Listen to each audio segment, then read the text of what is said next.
15% మంది మాత్రమే రక్తదానం ఇవ్వడానికి ముందుకు రక్తదానం ఇవ్వడం కారణంగా కొన్ని ప్రాణాలు నిలబెట్టడమే కాకుండా ఆ రక్తదానం ఇస్తున్న వ్యక్తి కూడా ఆరోగ్యంగా ఉండడానికి దోహదపడుతుంది. ఈ రకమైన అవగాహన ప్రజల్లోకి తీసుకెళ్లే ప్రయత్నం చేస్తున్నాం. చెప్పినట్టు 85% మంది అర్హత కలిగిన వాళ్ళు ఇవ్వట్లేదు, 15% వస్తున్నారు. మిగతా వాళ్ళని కూడా మోటివేట్ చేయడం, అవగాహన కార్యక్రమాలు చేపట్టడం, అదేవిధంగా సమాజంలో కొంచెం ప్రభావితంగా ఉంటున్న వాళ్ళ ద్వారా అవగాహన కార్యక్రమాలు చేపట్టడం, ఐఈసీ కార్యక్రమాలు చేపట్టడం ప్రధానంగా రెడ్ లయన్స్ క్లబ్, రోటరీ సంస్థల ద్వారా కూడా అనేక రకాలైన యువ సంస్థలు, కొంతమంది యూత్ క్లబ్లు కూడా ఈ విషయంలో ముందుకు వస్తున్నాయి. కొన్ని కళాశాలలు కూడా ముందుకు వస్తున్న నేపథ్యంలో కొన్ని రాజకీయ పార్టీలకు సంబంధించిన కార్యకర్తలు కూడా అనేక మంది రక్తదాన శిబిరాల్లో స్వయంగా పాల్గొంటున్నారు. చాలా రక్తదాన శిబిరాల్లో నేను చూశాను. కాస్త సామాజిక స్పృహ కలిగిన ఉద్యోగస్తులు కూడా చాలామంది, ముఖ్యంగా పోలీస్ శాఖ నుంచి వచ్చి రక్తదానం ఇస్తూ ఉంటారు. ఈ రకంగా అవగాహన కల్పిస్తున్నాం. ఆ లోటు రాకుండా ఉంటుంది. ఎందుకంటే మనకు కావాల్సింది 5.5 లక్షల టార్గెట్ ఉంటే మనకు 7 లక్షలు గత సంవత్సరం సేకరణ. కాబట్టి జాతీయ స్థాయిలో ఆ రక్త సేకరణ సగటు కన్నా తక్కువ, కానీ మన రాష్ట్రంలో ఎక్కువ ఉంది. ఆ ఇబ్బంది 2 సంవత్సరాల పిల్లల నుంచి 12-13 సంవత్సరాల పిల్లలు కూడా ఒకరిని అడిగితే చింతలపూడి ప్రాంతం నుంచి వచ్చారు. అంటే రెడ్ క్రాస్ సంస్థలుగా విశ్వాసంతో అంత దూరం నుంచి వచ్చి ఈ రెడ్ క్రాస్ సేవలను వాళ్ళు పొందుతున్నారు. ఒకవైపు ప్రభుత్వం గత 2 సంవత్సరాలుగా ఆరోగ్య రంగంలో సమూలమైన మార్పులు తీసుకొచ్చి, రక్షణలు తీసుకొచ్చి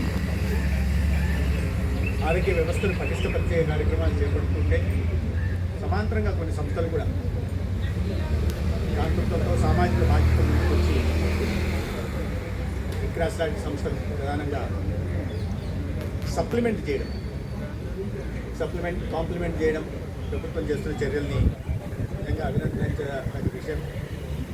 గౌరవ విదేశీ వ్యక్తి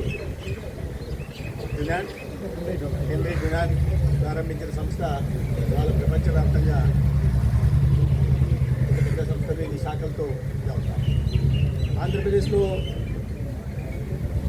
6 లక్షల యూనిట్లు సంవత్సరానికి అవసరం ఉంటాయి అనుకుంటే, దాంట్లో దాదాపు 1 లక్ష యూనిట్లు విద్యా సంస్థ ద్వారా రక్తం అందుతాం. కాబట్టి రెడ్ క్రాస్ సంస్థ ఈ రాష్ట్రంలో ఎమర్జెన్సీ పరిస్థితుల్లో కానీ లేదా బ్లడ్ ట్రాన్స్ఫ్యూజన్ అవసరమైన వారికి అందిస్తున్న సహకారం ఎటువంటిదో ఈ చర్య ద్వారా మనం అర్థం చేసుకునే అవకాశం ఉంది. ప్రభుత్వం ఇవాళ ఈ తలసేమియా పేషెంట్లకి ఇది జీవితాంతం బ్లడ్ ట్రాన్స్ఫ్యూజన్ చేసుకోవడం లేదా బోన్ మ్యారో ట్రాన్స్ప్లాంట్ సర్జరీ చేసుకోవడం, దానికి ప్రభుత్వం ఎన్టీఆర్ వైద్య సేవ కింద సహకారం అందిస్తూ ఉంది.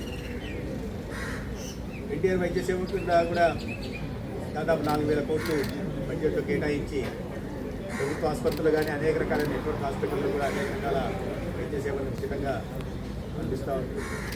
అదే సమయంలో సెకండరీ ఆసుపత్రుల్లో ఆపరేషన్ విషయంలో కానీ లేదా డయాలసిస్ సెంటర్లు పెట్టడం కానీ కార్యక్రమాలు, టెర్షరీలో కేర్లో కాంప్రహెన్సివ్ క్యాన్సర్ సెంటర్స్ని, ఇతర క్యాన్సర్ ల్యాబ్లను కూడా ఏర్పాటు చేసే దిశగా నిరంతరం రాష్ట్ర ముఖ్యమంత్రి చంద్రబాబు నాయుడు గారు ఆలోచన కారణంగా ఈ ఆరోగ్య వ్యవస్థ పరిష్టపరిచే దిశగా కూడా ఆరోగ్య శాఖ చర్యలు చేపడతాము. ఈ సందర్భంగా ప్రభుత్వంతో కలిసి పనిచేస్తూ ఉన్న మరొకసారి అభినందిస్తూ సేవల్ని విశాఖపట్నం ప్రజలే కాకుండా చుట్టుపక్కల ప్రధానంగా ఈ సికిల్ సెల్ అనీమియా ఎక్కువ గిరిజన ప్రాంతాల్లో ఉంది, వారు కూడా ఈ సేవలు పొందారు.